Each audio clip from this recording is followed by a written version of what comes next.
दोस्तों रात के 2 बज रहे थे। फोन की रिंग बजती है। 16 साल का आनंद नींद से जाग बड़ा खुश होकर फोन को रिसीव करता है। खुश इसलिए होता है क्योंकि उसकी नई नई गर्लफ्रेंड बिना टाइम देखे कभी भी उसको फोन कर देती है। फोन की दूसरी तरफ से आवाज आती है, जन्मदिन मुबारक हो बेटा, आज मेरा बेटा पूरे 26 साल का हो गया है, मैं बहुत खुश हूँ। माँ की आवाज सुनते ही आनंद के चेहरे के एक्सप्रेशन बदल जाते हैं। वो गुस्से में बोलता है, माँ तुझे समझ नहीं आता क्या? इतनी सी बात के लिए मेरी नींद खराब कर दी। ये बात तो तू मुझे सुबह भी बोल सकती थी। इतना कहकर वो फोन काट देता है। थोड़ी देर बाद फिर से फोन की रिंग बजती है। आनंद फिर से फोन को उठाता है और इस बार फोन पर पापा होते हैं। आनंद इस बार आराम से बात करता है। थैंक यू पापा, आपने मुझे बर्थडे विश करने के लिए फोन किया, वो भी इतनी रात को। पापा कहते हैं, नहीं बेटा, मैंने तुम्हें मुबारकबाद देने के लिए नहीं बल्कि ये बताने के लिए फ़ोन किया है कि तुम्हारी माँ बिल्कुल पागल है।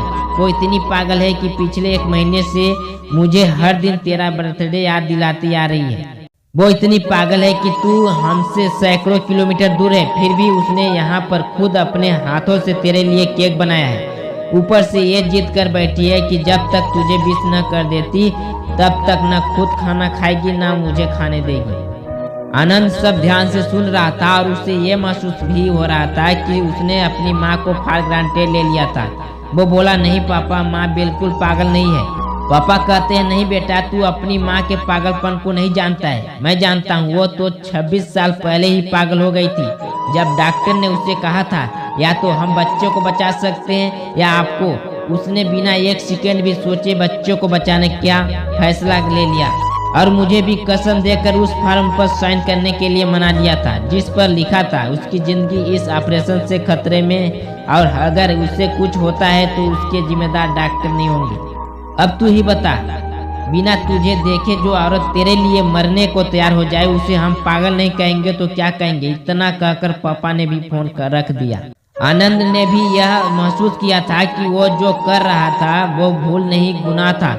हाँ, एक बार किसी इंसान को दुख तो दो, कोई बात नहीं, लेकिन भगवान को दुख देना गुनाह ही होता है और माँ भगवान से कम नहीं होती है। पश्चाताप के आंसू उसकी आंखों से बह निकले। सवेरा होते ही आनंद अपने घर की ओर रवाना हो गया अपने माँ बाप से माफ़ी मांगने के लिए। घर पहुँचते ही उसने पहले माँ से माफ़ी मांगी जिसने उसे गले से लगा लिया। फिर वह अपने पापा से माफ़ी मांगने लगा। पापा ने कहा, कोई बात नहीं बेटा, जा तू वापस चला जा। तेरी माँ हमेशा कहती थी कि तू उसे बुढ़ापे में संभालेगा, लेकिन मैं उसे समझा दूंगा। जैसे आज तक मैं उसे संभालते आया हूँ वैसे ही आगे भी मैं उसका ख्याल रखूंगा। उसे भी यह समझ लेना चाहिए जो बेटा उसके एक फ़ोन करने से परेशान हो जाए वो उसे उम्र भर क्या संभालेगा। बाप की ऐसी कड़वी बातें सुन आनंद की आंखों बहने लगी। वो सर झुकाए अपने बाप के सामने चुपचाप खड़ा रहा। अपने बेटे को परेशान देख माँ आगे आती है और पापा को कहती है, जाने दीजिए, माफ कर दीजिए, हमारा ही बेटा है। दोस्तों, माँ की ममता का मोल ना कोई लगा पाया था ना कोई लगा पाएगा। 9 महीने प्रसव की पीड़ा सहन करके हमें नई जिंदगी नई दुनिया में लाने वाले माँ ही हमारी हर गलती को माफ कर सकती है। तो दोस्तों, इस कहानी से क्या शिक्षा मिला कमेंट सेक्शन में जरूर बताएं और अगर हमारे चैनल पे नए हो तो हमारे चैनल को सब्सक्राइब करके बेल आइकन को प्रेस कर दें ताकि जो भी मैं इस चैनल पे वीडियो अपलोड करूं सबसे पहले नोटिफिकेशन आप तक